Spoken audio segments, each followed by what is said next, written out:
What's up, Rockstar? Today I had such a massive update that I actually had to split it off into two videos. So what you're about to see is all of the crazy, awesome, cool stuff that's available right now that's doing super well and just blowing everybody out of the water on Kickstarter, on GameFound, on BackerKit, all the crowdfunding board games you could want right now.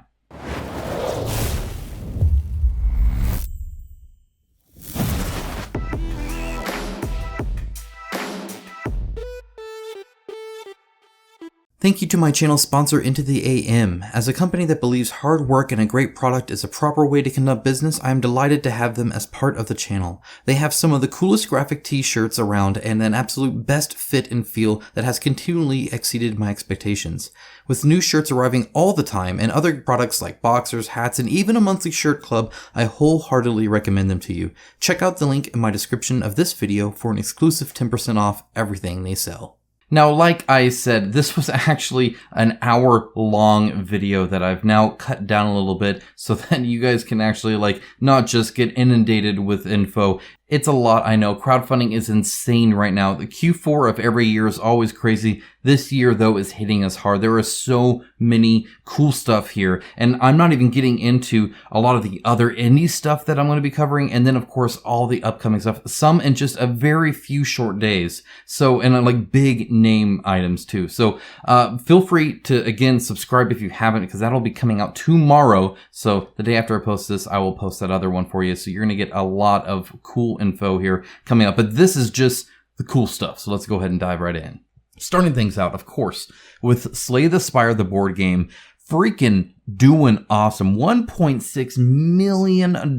They made over $1 million the very first day, which is huge because if you didn't know, this is by Contention Games. They have one other game under their belt, another card game, and with a little bit of miniatures. So they've kind of done that before. People loved what they got. They've been asking for more. So it looks like they delivered a good product. That is certainly helpful, but they are freaking new to this space. For sure. So I guess my only word of warning is, for this at least, when it comes to them delivering it, is this is a blow up success, which is awesome to be a part of, but there are growing pains involved with that. This is a company that has never received influx of money like this before ever. And then they have to kind of manage that and deliver it to way more people. What do we got? 12,500 backers. That's a very big difference and a very different thing to do than something a little bit more small scale. So while they've been successful in the past, just know that there's going to be some bumps along the way. And of course, there is the IP thing. I think they're actually pretty okay with the IP. A lot of times when you see games that do IP games, they're doing new art and stuff like that, really new things within the space. That's not the case here. This is pretty much the video game printed. They just press Control P in their Steam version of the game, and then they just went to town. It's almost what it feels like. Which pros and cons, right? One of the pros of that is I don't think they really have a lot of approval to deal with. So that's great. That's cool. That being said, if I were to critique anything here, and if you didn't know, this is pretty much what you get here, right? Is this right here. It kind of shows everything you get. I like the component list here. That's super nice. 730 plus cards, 4 minis, 410 art sleeves and stuff like that. They have the sleeves so you can upgrade your cards, right? Front and back. A lot of stuff for sure. That being said, it's $100 for the Slayer's Pledge. This right here is $100. And that just seems like a lot to me. I think this would be awesome at 50. It would be okay at 60. 100 made me not back it, which is unfortunate because I actually really like the video game. Anytime I can have poison shivs, I'm happy. All right. I mean, that was pretty much my bread and butter when I played it. And there's a little bit of oddity as well. There's 2 act boards, but they are double-sided, so that's good. It just, it looks like a very good rendition of the video game. There are a few things I have an issue with. First of all, that $100 thing is bummer. I think if they got rid of the 4 minis that serve zero purpose and actually make the game look worse, and I know that's weird coming from me, then it would do a little bit better. If you didn't know, the heroes or the minis stand here, and then you put the cards next to them, just like the game, right? So you have your person and the enemies there. But because the enemies are cards, you see them really nice, and then you're seeing the top of the mini. It just doesn't quite look as good. It doesn't look as uniform. I would much prefer the great art that's in the game be there on a card, and then just have a card and lower the price, so you don't have to make 4 minis. And so anyway, you don't move them. The minis are just chilling there. So I don't really care for the minis or the price, but the campaign, sadly, looks catered toward money. So let me explain that. I'm going to lose a few of you here. That's fine. Thank you for your time, I suppose. I believe, obviously, actions speak louder than words, right? But I also believe that actions can tell you a lot about the line of thought. You've all seen these campaigns where that focus all on the miniatures, right? You open the campaign and it's like miniatures, all this miniatures. You're like, wait, where's the gameplay? Aren't you making a game or are you making minis, right? You can tell when, or it's like, here's what you can buy. Here's what you can buy. Look what you can buy. It's like, okay, so you want money, but like, are you passionate about the product? That's how I view these things. If a campaign is structured a certain way, I kind of feel like that leads to their line of thought here. And sadly with the IP, I feel like, and I'm sure they had these conversations around what they could make on this, and obviously they made it, right? I mean, over $1 million a day, which is great.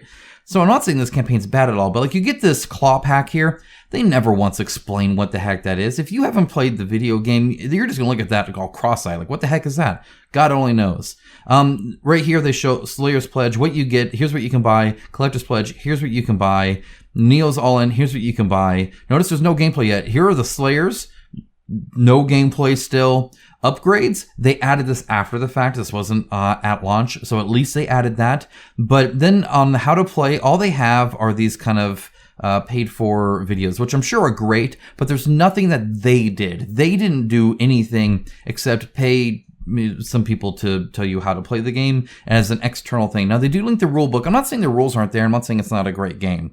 I'm just saying that really this is one of the smallest campaign scrolls I have ever seen. Look at that. You just saw everything. That was the Kickstarter. It's literally just, you can buy this, you can buy this, look at the IP, here you go. And that's kind of a bummer. I wish they were a little bit more passionate about the gameplay itself. You know, tell me about how many ways I can play, and tell me about, playing single player versus playing with four, and just tell me about your game. And so I really wish it wasn't as lazy. I feel like a lot of times people phone in the IP game, right? It's a beloved IP, very fun video game that literally is a card game in video game form. Make a video game version of it, slap it on Kickstarter, make $1 million. So that's unfortunate. I'm not saying it's a bad game. I'm not saying don't back it. I wish I had seen a bit more effort from the company to actually talk about their game, the board game. How is it different? How is it the same? There's so many things you can talk about. And it's unfortunate that they barely talk about their game. They talk about their product for sale, but not really their game. Hopefully that makes sense. We're going to not spend as much time on these other ones. Oathsworn Into the Deepwood, 2nd edition, 2.3 million, 16,000 backers for a straight up reprint, plus a few extra things. This is fairly minor. Look, it got a 9.3 for a reason. It's gotten all the love for a reason. It's a fantastic game. It's still at a very good price considering what you're getting. I mean, if you look at, just watch anybody's unboxing and you'll see how much stuff this is. It's insane. So definitely, and the fact that 16,000 people came back and wanted more, or new people wanted it, tells you a lot about the gameplay there, I think. So definitely a good back there. There's also Cthulhu Death May Die, Fear of the Unknown. Now, this has changed since last covered. 1.8 million. They're almost at 2 million. Doesn't surprise anyone, I feel. In fact, some might feel that's a little low because this has been in demand for a while. 14,000 backers. Still 6 days to go. They did add a few, obviously, mini stretch goals, mostly investigators. That's just kind of their thing. It's a very Zombicide style thing where you just get a whole bunch of heroes, right? But they did add a few expansions as well.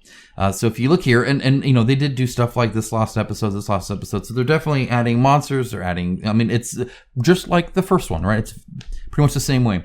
They do have this Windwalker for $30. Another kind of enemy pack here. They have the Animal Allies, kind of interesting, for $25.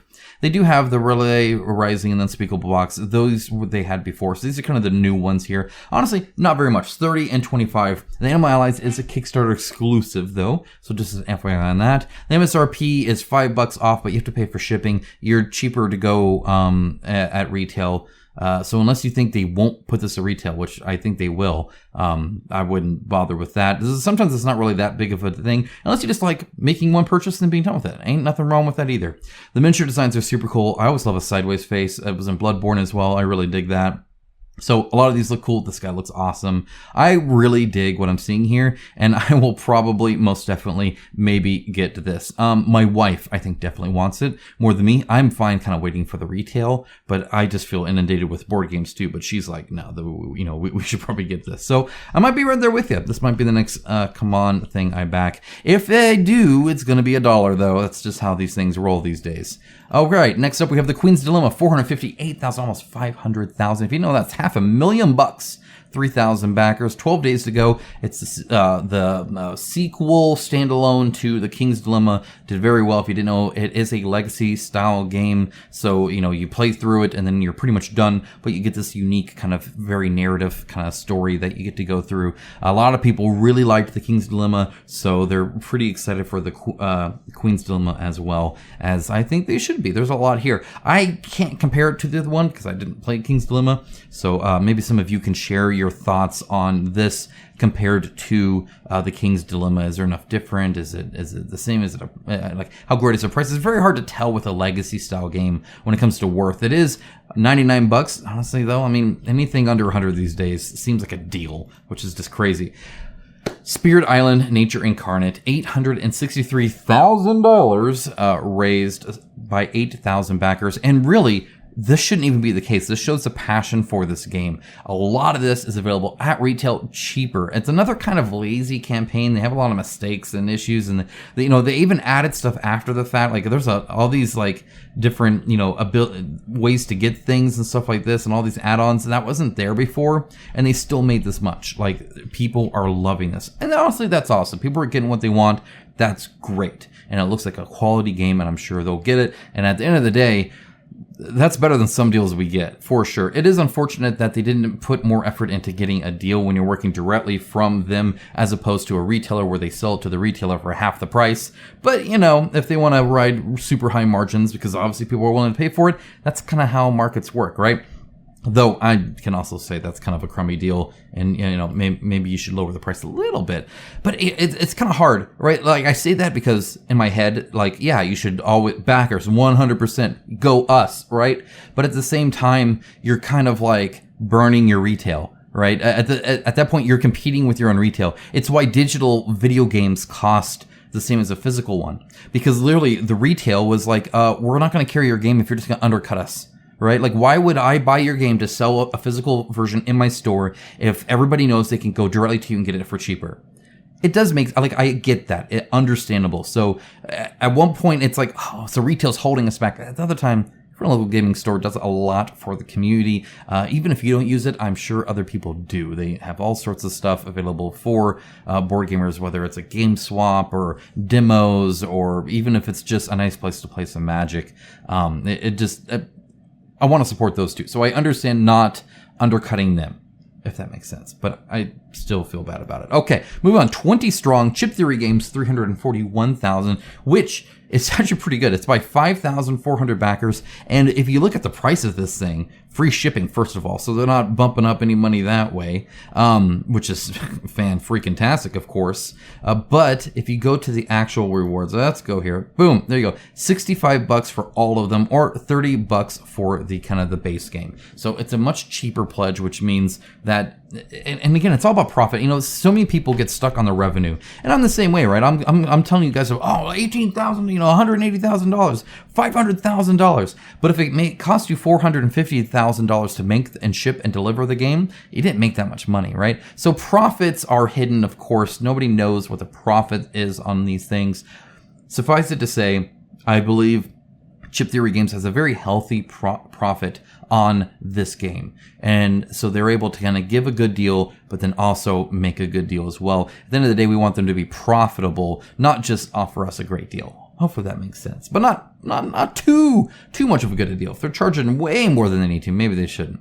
I don't think Chip Theory Games is, though. Destinies, Witchwood, this is an expansion plus a reprint of the original. Again, it also reviewed very well. A lot of people liked Destinies. 422,000 by 4,000 backers. So definitely people enjoying that. It is an app-driven game, so be aware of that. And the miniatures, don't be fooled, are like that big. And then like the monsters are going to be bigger. But the hero characters are Joan of Arc. Literally, that's what it was based off of at first size. So tiny, just as an FYI. Also means smaller footprint. Between the app, between the tiny minis, this isn't going to be a table hog, which is kind of nice, even with these, fairly giant boards, actually. So people are enjoying that. That's great. Funded in 13 minutes. The goal was only 24,000, so that's partially why. Wander, LaCluck's Revenge. This just barely funded. Look at that, 86,000 from 85,000. It's been out for a few days now. So definitely barely eked by. Notice we're getting towards the ones that maybe aren't doing so well. This one, I'm glad it did. I really am. It does definitely have a few things that are kind of rough. Like, this is great. I love that they have the next stretch goal coming up right away. That's cool. The price seems quite nice. If you want to get the LaCluck's Revenge, $110. Like, for the type of game it is, that's good nowadays. It's certainly not a steal, but it's under even 120, and some are edging up to 150, even higher than that. So that's pretty nice as well. There are a lot of repeated minis. It's definitely I guess I would say bloated game. This is probably one of the big culprits here.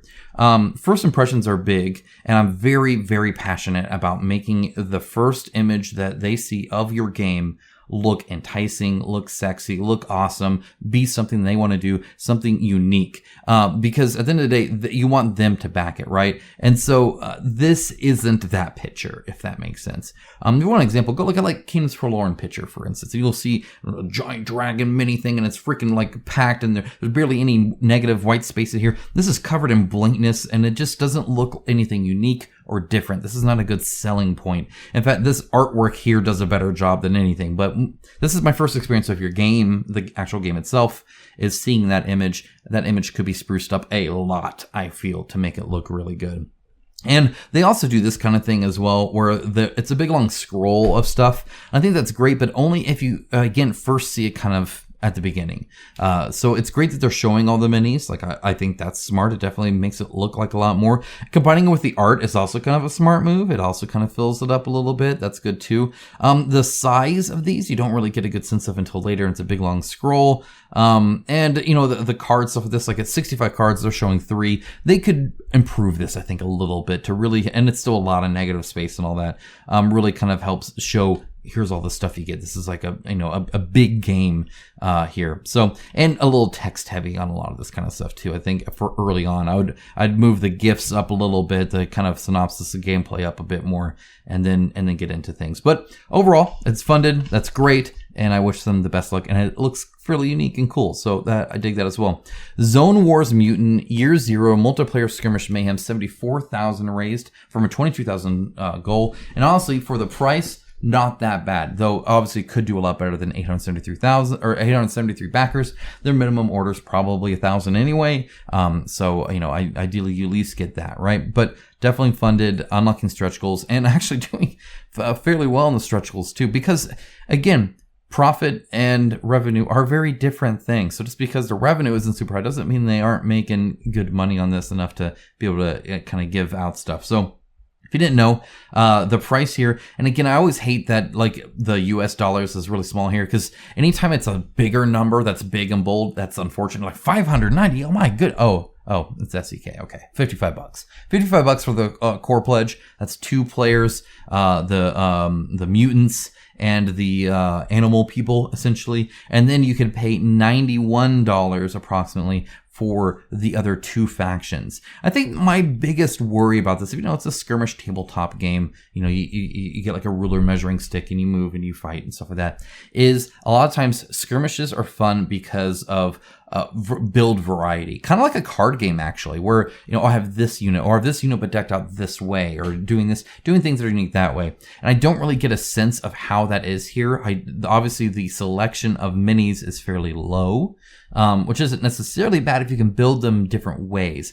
But if fighting the Gene Lab tribe or Gin Lab tribe is the same kind of every time you play them, that's a little unfortunate. So I don't really know exactly any more than that. They don't really go into super detail there. Everything does come sun dropped and pre-assembled though, so that's pretty cool. This is like the miniature you get. It'll look like this. theoretically. So that's super cool. I really dig that. They have a try it now, and they have the rules kind of posted. It looks very nice there. They're next going to unlock, and they probably will, at least some terrain, which is cool, and then more terrain later on and stuff, and more minis. So they're definitely releasing more, which is cool. I'm tempted to grab it. I don't know about replayability, and that's really important to any kind of skirmish game, in my opinion.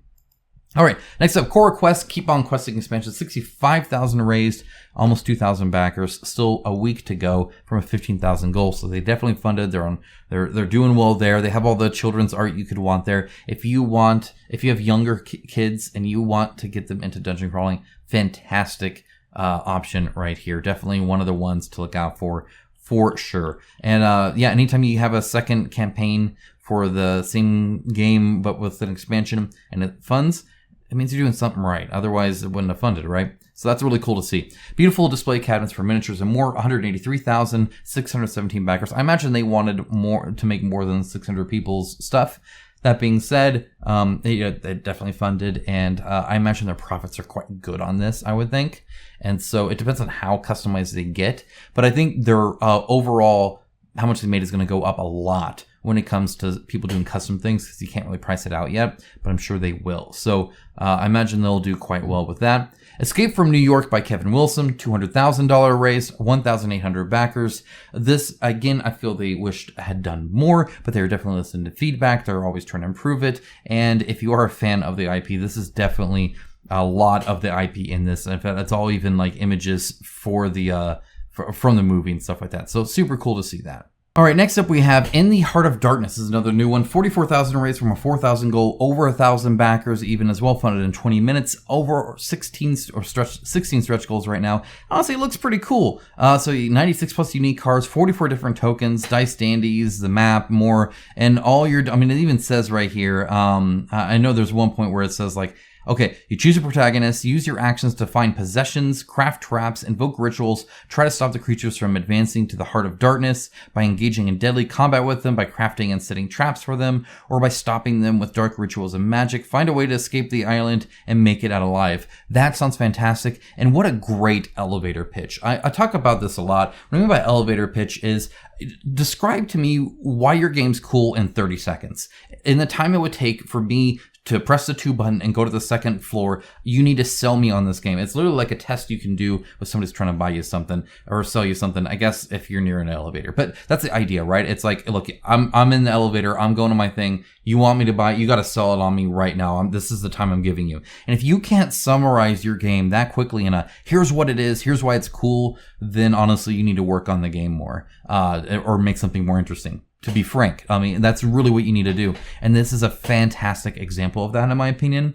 Now, it is, after all of this, I feel this blurb kind of hurts it a little bit. I would like the blurb afterwards, in my opinion, regardless of even what it says. And same with this, like the playtesting and all that stuff. I would like to see this higher, especially because it's also on under how to play. And it should almost be like, what makes this game awesome? Like, yeah, that's kind of telling you how to play and the kind of the things you'll do. But really, that's a sale point. This is a sales pitch. Here's this game. Does that sound cool to you? Read more. That needs to be one of the first things you read. If this sounds cool to you, you might be interested in this game. Here, now we're going to talk about it in depth. So definitely room for improvement, but overall, they're doing great. They got a cool art style. They got a really cool look to the game, which is nice. The gameplay, $44 for the full game. So it helps to not pay for a boatload of miniatures. You know what? Shipping will be cheaper too. Imagine that. Okay, moving on. This is a nice little shoe in here. Domination. This is a resin miniature. I thought looks fantastic. So feel free to check this. It's by Bold Miniatures. Normally they do STLs, but in this one they didn't want an STL. The artist didn't. So they said, okay, fine, we'll make the resin miniature at 75 millimeters tall and like a 55 millimeter base. 3,000 made so far. Definitely cool. And only $45, which is a very good price for a 75 millimeter resin miniature, especially a very custom one like this. It looks great. And it sounds like they've done a lot of stuff, like they labeled the buns right and left so you know which ones go where. It should assemble quite nice. Definitely quality product, which is exactly what Bold does. So feel free to check that out as well. And that's it, guys. I hope you enjoyed this one. Again, this was a lot of fun going through all of these campaigns and just seeing the breadth of stuff on offer, and then just a wide variety from IP games to not and all that kind of stuff. Look, I'm going to be talking about more cool stuff, including stuff like The Last of Us info on that again in the next video. Stay tuned for that. With that, if there is anything you feel that I might have missed or that I might not get to in the next one, feel free to let us all know in the comments below so that everybody can go check it out and see how cool of a thing you showed us is, or if I got something wrong, let me know, of course, as well. With that, take care, guys. Bye.